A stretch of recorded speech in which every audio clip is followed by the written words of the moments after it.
Good evening, students.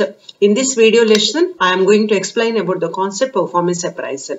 In the previous video sessions, we learned the process of selection, the methods of training. Hence, through selection and through training, an employee was entered into the organization and he was assigned certain duties and responsibilities.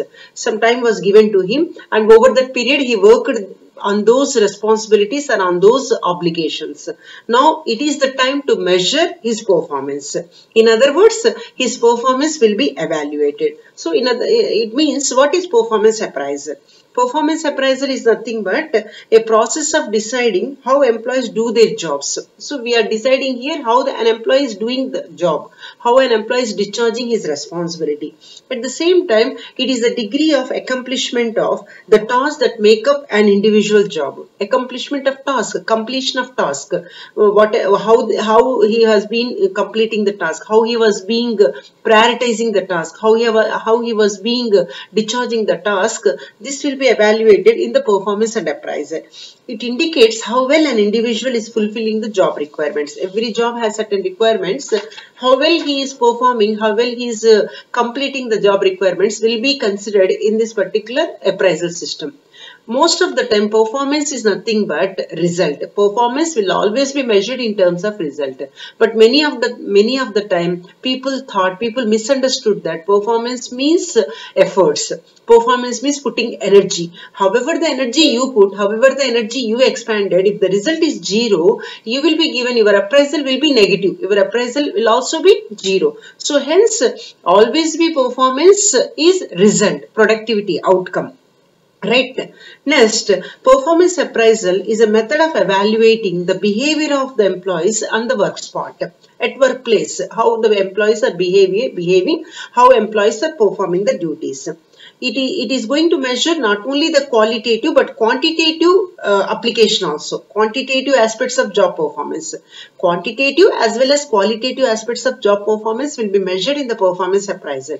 Quantitative means the productivity, the number, the quantity, how much units of production you did, how much of units of sales you did, like how many customers being convinced today. Like the quantity will be measured. Simultaneously, the quality in terms of value, quality in terms of risk, quality in terms of like minimizing the risk, minimizing the cost, and optimum utilization of resources. All these are the quality assessment of an individual performance. So both quantity and quality will be assessed in the performance appraisal, right?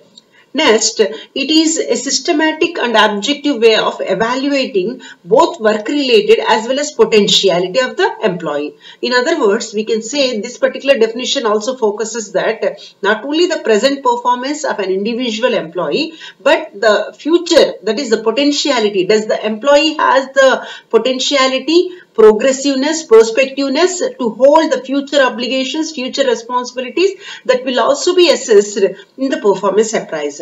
Hence, we'll move one by one. What are the slides will tell us, what are the methods, what is mentioned in the slides now.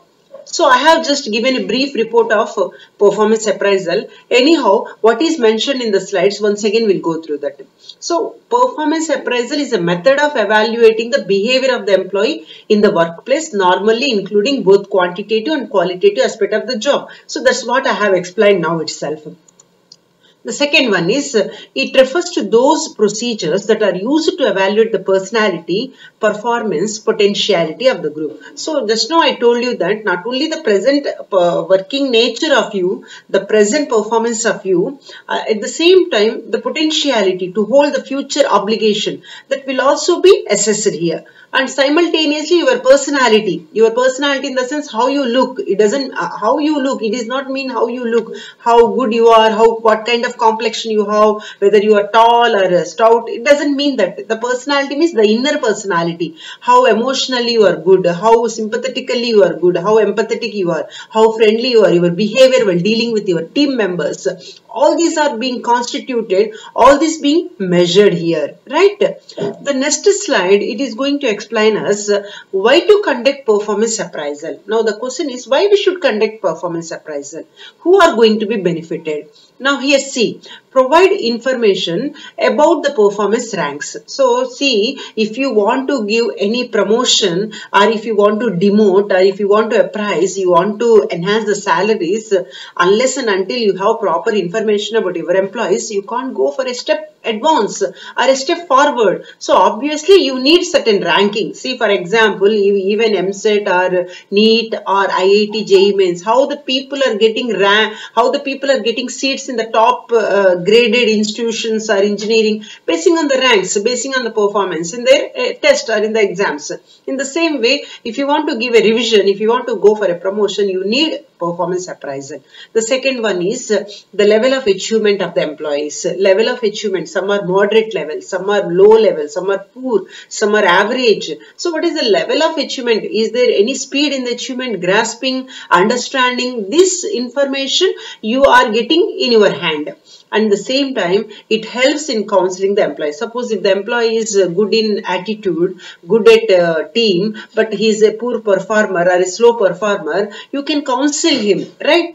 Next one, diagnose the deficiency of the employees, the gaps, weight the gaps. Does the employee needs any training? Through appraisal only, you understood what is the gap in the performance of the employee. So once you understood the performance gap, once you get the gap, you can provide him certain training also. And at the same time, that's what I told you, training can be given. The next one is when to conduct a performance appraisal.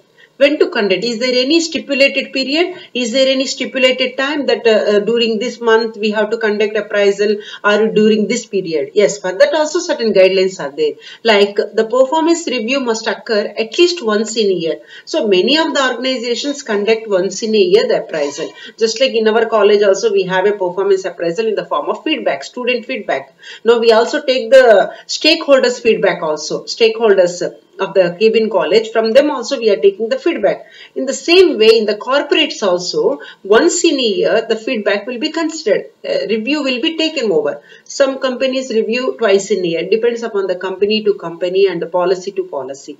However, as a part of performance management, the performance review is a continuous and ongoing activity. So, from the point of view performance management, it should be a continuous and ongoing activity. It should not be like once in a year or twice in a year or thrice in a year, but it should be a continuous one. Next one, the next slides, objectives. What is the purpose of performance appraisal? See, I have given a list of points here. Like first point, it establishes a more effective two-way communication. Yes, exactly. See, you are as a superior, you are appraising your subordinate or your employee's work performance. That is his contributions, his responsibilities you are going to assess. So obviously, while assessing him, while talking to him, while discussing with him, you are going to establish a better way of communication. A kind of confrontation is there in between both of you, like the employee as well as the employer.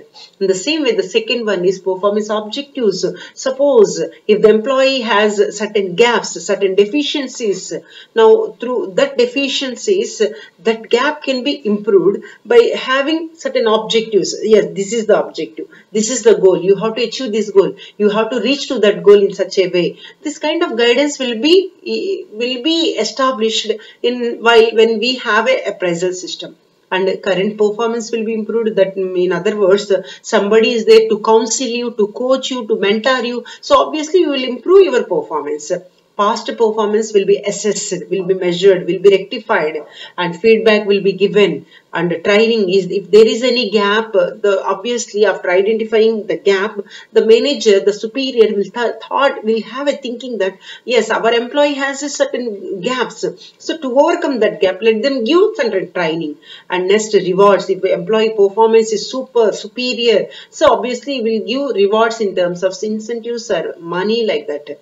And promotional, who is the person can be promoted to next level, can also be, you are going to assess that information also. And career planning decisions can also be done when you conduct performance appraisal. The next one is who are involved in performance appraisal. Who are? That means who are the people that are involved. The appraisee. The appraisee means the person who is going to who is receiving the performance evaluation, who is going to have the performance, whose performance being evaluated is called the appraisee. Whose performance is being evaluated will be called appraisee. In other words, employee. Appraiser. Appraiser means who does the appraisal. That is the employer. Who does the appraisal is called appraiser. Whose performance is going to be evaluated is called appraisee. And the HR department. Obviously, it is the HR department which is going to evaluate the performance appraisal. Now, let's move to the next slide. The next slide explains the process of performance appraisal. This process is a series of some 6 steps. It is a series of 6 steps. Now we'll start from the first step, that is setting performance standards. The second one is communicating standards. The third one is measuring standards. And the fourth one is comparing standards. And the fifth one is discussing the results. And the last one, taking corrective standards. Now we'll start with the first one. Let us see whether we have, the next slide explained about the method. So here in brief I will explain what are these series of steps will tell us. Now the first one is setting performance standards. Performance standards are nothing but the benchmarks. Like for example ISO 9001. In the same, every organization has certain benchmarks, that is equality marks. Now, in the same way, while measuring the employee performance, we have to set certain standards. And these standards should always be related to the job. And they should always be desired results of the job only. And they must be clearly informed to all the appraisees and appraisers. In other words, what are the standards, what are the benchmarks? They should have, the kind of knowledge should be given both to the employee as well as employer. In the same way, what we have to measure, what is the scale of measurements, what are the scale we are going to measure, that also be given. Like for example, the scale of measurement like poor, average, above average, good, excellent. This what kind of scale, whether we are adopting a 5 scale or 7 scale, what type of measurements we are taking. That should also be informed both the appraiser and appraisee. So this is the first one, setting performance standards. The second one is communicating standards.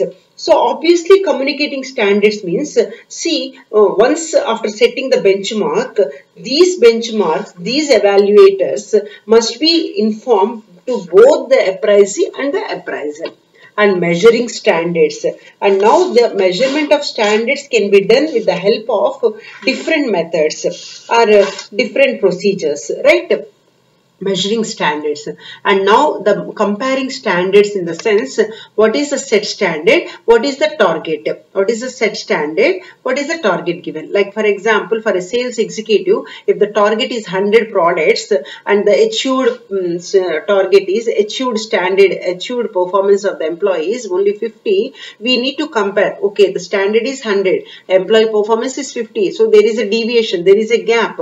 So how to recover that gap, how to overcome that gap. This will be done in this particular stage, that is comparing. And now next one is discussing results. Discussing results means here the results will be discussed with the employee. In other words, the results will be discussed by the appraiser with the appraisee. You see, we have measured your result, your performance with these standards, with these benchmarks. Now this is the result. Whether your result is a poor or moderate or up to date or above average or excellent, what are the results will be discussed.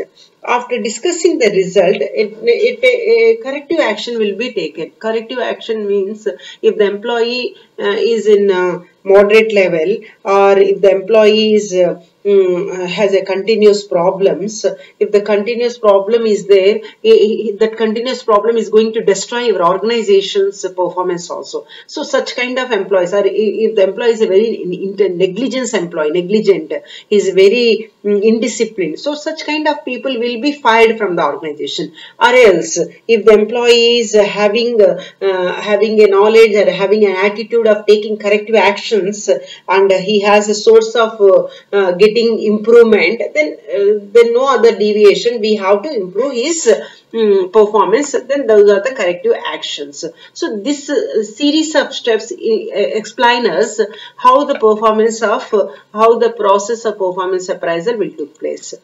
Now the next slide is performance appraisal method. In this slide I have explained about the measuring standards.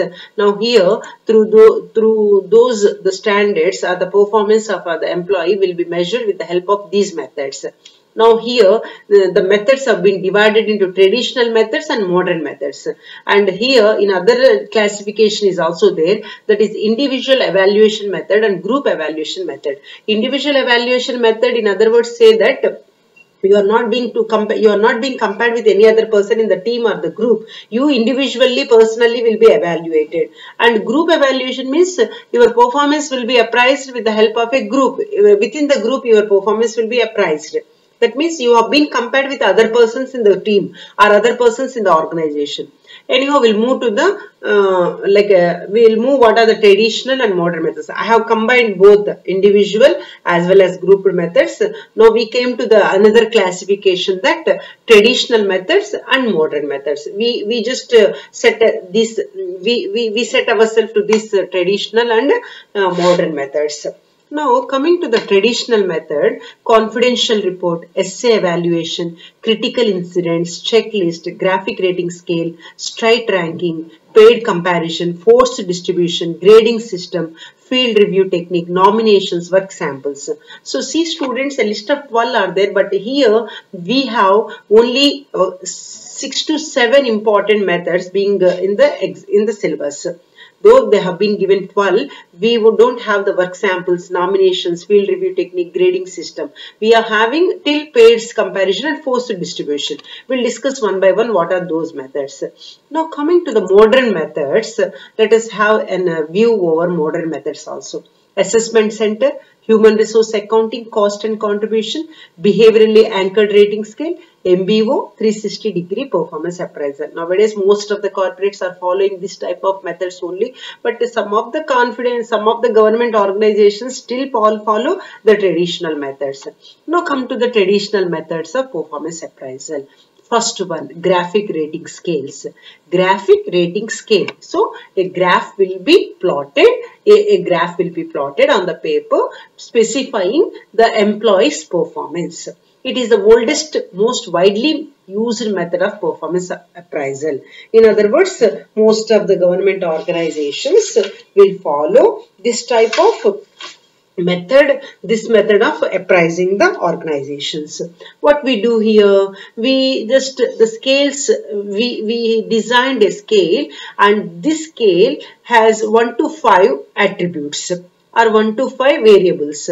Now like the 1 indicates poorly informed about work duties, and the 5 indicates his a complete mastery of all phases of the job. So a pro forma will be designed, a typical graphical rating scale will be defined, where in this graphical rating scale certain attributes will be designed and a scale will be given, like quantity of work, how much of volume of work an employee know, how much of volume of work an employee is doing.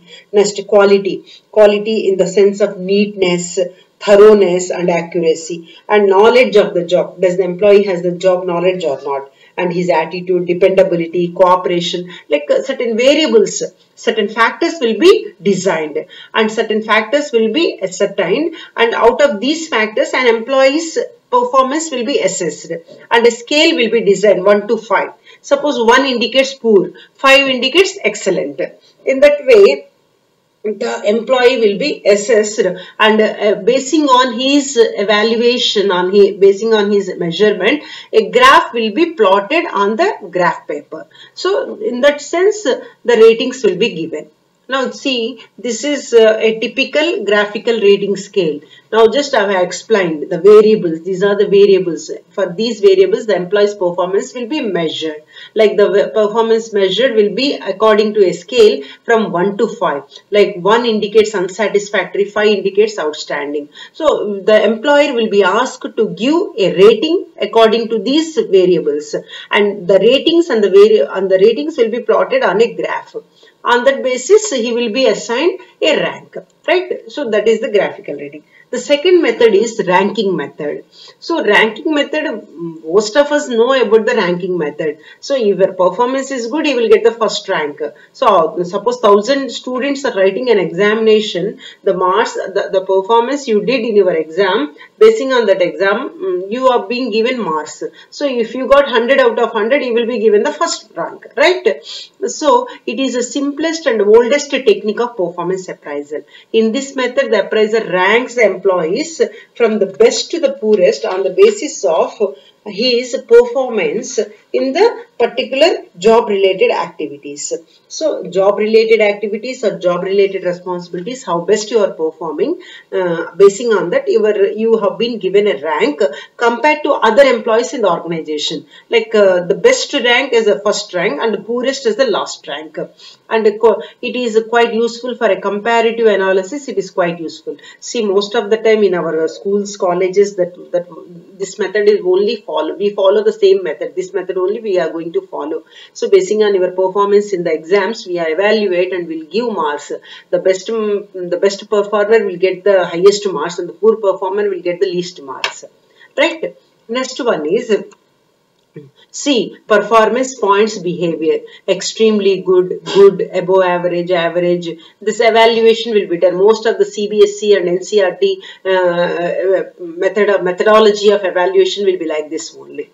Next one is paid comparison method. Paid comparison. Paid comparison means, as the name suggests, two people or two employees will be compared together. Now here we are not going to compare in a group of employees, but here we are comparing two people. In this method, a straight ranking method, this method compares each employee with all others in the group, one at a time. After all the comparison, on the basis of the overall comparison, the employees are given the final ranking. A better technique of comparison than the straight ranking method. So just now I have explained about the straight ranking method. So this method compares each employee with all others in the group. Each employee will be measured in all others in the group, one at a time. After all the comparison, on the basis of the overall comparisons is over, the employees are given the final ranking. I think you understood the concept. So one employee will be assessed with all the employees, will be compared with all the employees, right? After that only we will giving the ranks. Next one is forced distribution method. Forced ranking is a method of performance appraisal to rank employee, but in order of forced distribution. Forced distribution in the sense, employer will be given a statement whereby these employer have to put, I'll explain once again. See, here in the forced distribution method, what we do is we have certain statements, and these statements will explain about the employees. The employees, that is, there is no bias here. The employer won't have a bias in assessing the employee in the organization. Like the primary purpose of forced choice or forced distribution method is to correct the tendency of a rater to give consistently high or low ratings. Most of the time what will happen, people will just start giving either highest rank or the poorest rank or the below rank. So to avoid this, the particular appraisal methods, the people who designed the appraisal method, they designed a forced choice method whereby a systematic, a favorable qualities of organizational employee behaviors will be given in the chart, and you will be asked to choose employees in that only, like excellent, good, average, below average, like on that basis only you have to select. So I hope you understood the concept. Forced choice or forced distribution method. You don't have a bias to give highest rank to some employees or the poorest ranks. You will be asked to distribute your employees' behavior or performance on the given statement or on the given ranking only. Next one is the checklist method. The next method is checklist method. Here, this checklist method, as the name suggests, here what we have is certain points, certain checklist, certain variables will be given. It represents a simplest form, a set of objectives or a descriptive statements about the employee and his behavior. So it is very simple. A descriptive behavior about the employee was given in a form, and you will be asked to rate. Like for example, I have mentioned here, is the employee really interested in the task assigned? Is he respected by his colleagues? Does he give respect to his superiors? Does he follow instructions properly? Does he make mistakes frequently? See, here we have only two options, yes or no. There is no scale to be mentioned like average, above average, poor or excellent. This kind of choice you don't have to put for your employee. Here you just have two options, yes or no. Just like open-ended questions. Whether here a checklist was given about the employee behavior, how he was in the organization, how he is performing, how frequently he make mistake. So a rating, you need to give a rating basing on these factors, on these descriptive statements. And at the same time, how it is going to help the manager is, it helps the manager in different ways. Because you don't leave a blank, you have to mention, you have to assess, so your observation will be put in this particular point, right? And next one is, the next method is critical incidence method. Critical incidence method in the sense, here certain critical incidents, if critical incidents took place in the organization, how employees are responding. What type of behavior they represent, what type of behavior they outperformed there at the time of incidents. So in this method, the manager prepares a list of statements of every effective and ineffective behavior of the employee. So the manager task is, he has to prepare the effective and ineffective behavior of an employee at a particular situation. These critical incidents or events represent the outstanding or poor behavior. So in time of critical incident, in time of that particular incident, how an employee is behaving, how an employee is performing, this will be assessed. Now here, for example, one example has been given. The sales clerk patiently attended to the customer's complaint. He is polite, he is prompt, enthusiastic in solving the customer's problem. So this is one critical incident. On July 20, Mr. Paul, or a person, he patiently attended the major customer's complaint. He is very polite, he is prompt, enthusiastic, and he solved all the problems. This is one critical incident. On the other hand, the bad critical incident may appear as under. On September 28, Mr. Paul stayed 45 minutes over on his break during the business part of the day's busiest part. Only 45 minutes he was there at the busiest part. He failed to answer the store manager's call thrice. So in these are the two behaviors. One is effective and the other one is ineffective. So basing on the effective and ineffective behavior, he are going to rate the employee. So this method is a basis for conducting a thorough discussion of an employee's performance, right? The next one is essay method. Essay method is a very common method, and whereby your manager or your superior will be asked to write down a complete essay on the employee's behavior. Just like students, when they have been given a question how they fill the paper, in the same way the employee has to fill the paper indicating the employee's behavior in terms of his strengths and weaknesses. Next one is confidential report, and most of the government organizations will follow this kind of report only. They just, even the military discipline, the disciplinary forces like military, navy, all these organizations, they follow this kind of confidential report. It is a descriptive report prepared generally at the end of every year by the employee's immediate superior, and this will be sent to the higher officials in order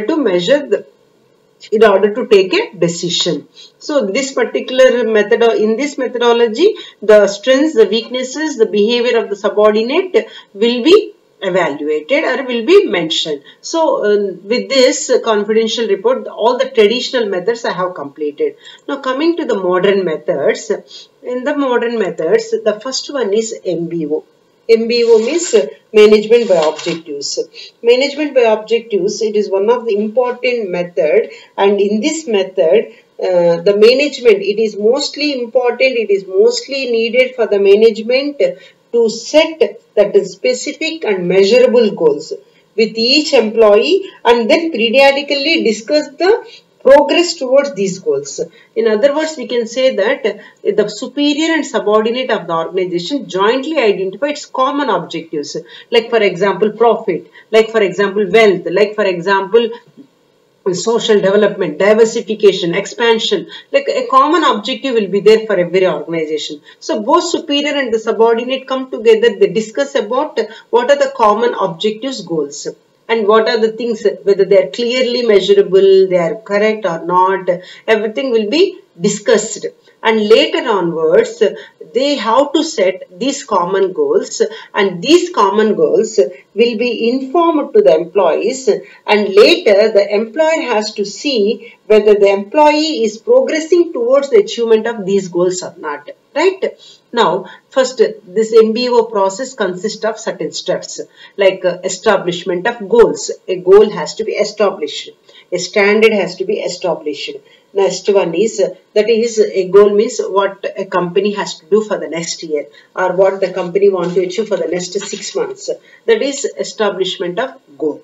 Next one is setting the performance standards. Setting the performance standards means benchmarks. So for example, during in the coming next year, we have to diversify our company from one place to another. This is a goal you set. For that, what are the benchmarks? How the diversification should start? What you have to do? Who are the customers to whom you want to target? These are the performance standards.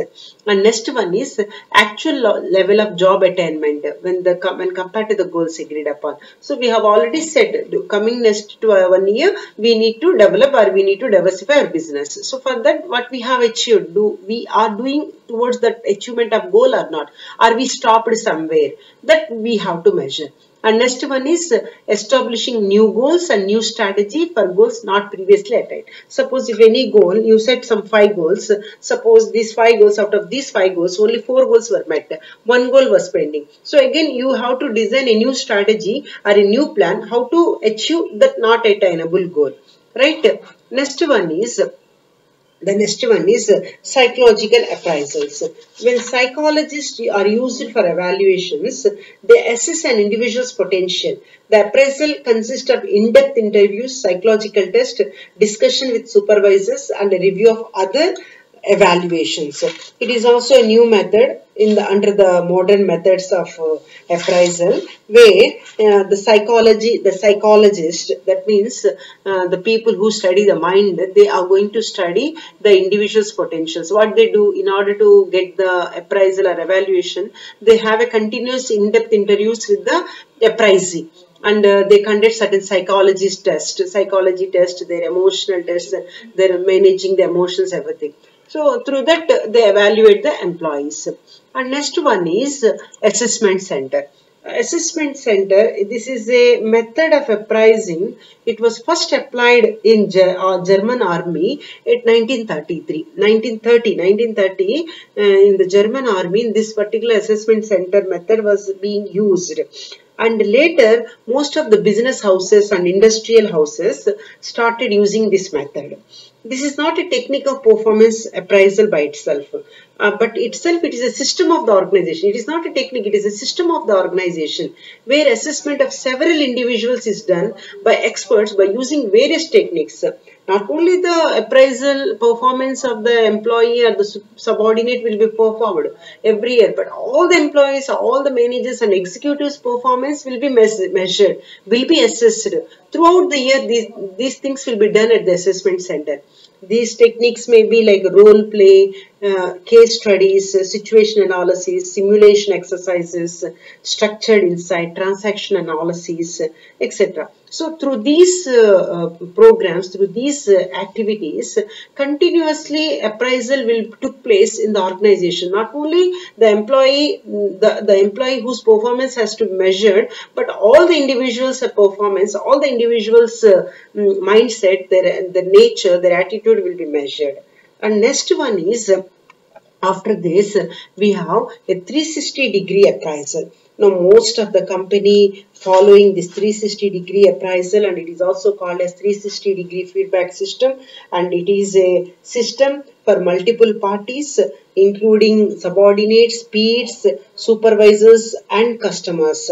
In other words, 360-degree feedback is we are getting the feedback from our stakeholders. Stakeholders means the beneficiaries of the company, and the company is itself deriving the benefits from the stakeholders. Among these stakeholders, the suppliers are there, the creditors are there, the government is there, customers, subordinates, peers, all are come under this particular stakeholders category.